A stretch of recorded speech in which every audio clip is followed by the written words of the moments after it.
What's up guys? So in today's episode of Gentstyle, what I'm going to do for you guys is show you how I edit my Instagram pictures. This is highly requested. A lot of people ask how I do the certain editing features where I'll have the background be desaturated and just have me in focus and do all this different stuff. So I thought I'd go over that for you guys today. So the first thing that I take notice of when it comes to doing these pictures is I brainstorm. I try to make sure that I have a good idea of what I want the picture to look like before I take it, because that just saves the time and the effort. So I basically edit the features and how I want the picture to turn out within this app. It allows me to control the exposure and the aperture and all that kind of stuff. But it's just a really good app and I really like what it does. It's really helpful. So after I've gotten home from the shoot and I take the picture, my editing process is pretty simple.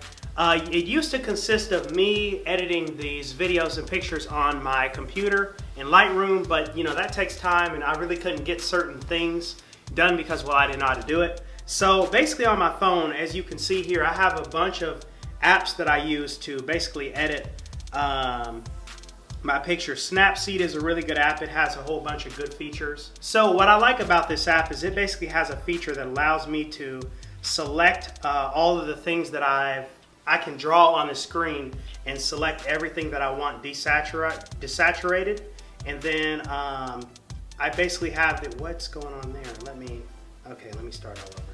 So I can basically select all the area that I want desaturated, and most of the time it's the background, and I take my time and go really neat.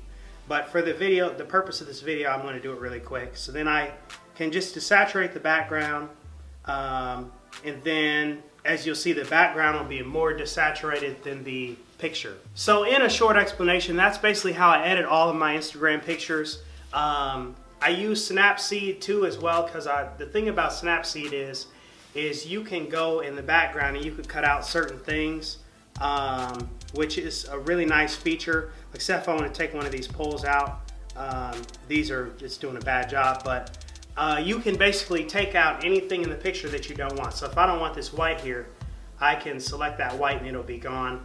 But it's just another really good app to use. So definitely check out those apps. Check out Photoshop, Lightroom, check out Snapseed, check out Facetune. They're all really good apps. So basically that's how I edit all of my pictures. The process is usually pretty quick. What takes the most time is going out and actually shooting the pictures. That takes like 30 or 40 minutes. But then when I get home, it really only takes about 5 minutes for me to edit the pictures and post them on Instagram. Guys, I hope you enjoyed today's video. That's how I edit my Instagram pictures in a pretty quick format. But just know that if you want to take your Instagram seriously, it's really easy to do so. And since I've been doing that, people have really been liking my profile. I get compliments about it. And it's just fun to be creative and do creative things. So with that being said, I hope you enjoyed today's video. Please be sure to like, subscribe, and I'll see you guys in the next episode.